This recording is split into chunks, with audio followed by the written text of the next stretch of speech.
Assalamu alaikum students, I hope you are fine. Let's start today playing with numbers. Nursery textbook page 60 है. I am a diamond. ठीक है. I am a diamond. I have 4 corners and I have 4 sides. ठीक है. इसकी जो sides हैं वो 4 होती हैं और 4 इसके corners होते हैं. काउंट करते हैं हम. 1 corners काउंट करते हैं. ठीक है. 1 2 3 4 corners हैं.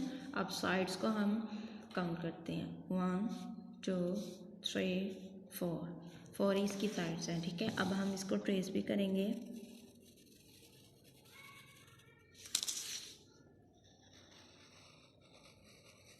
इस तरह हमने इसको ट्रेस करना है.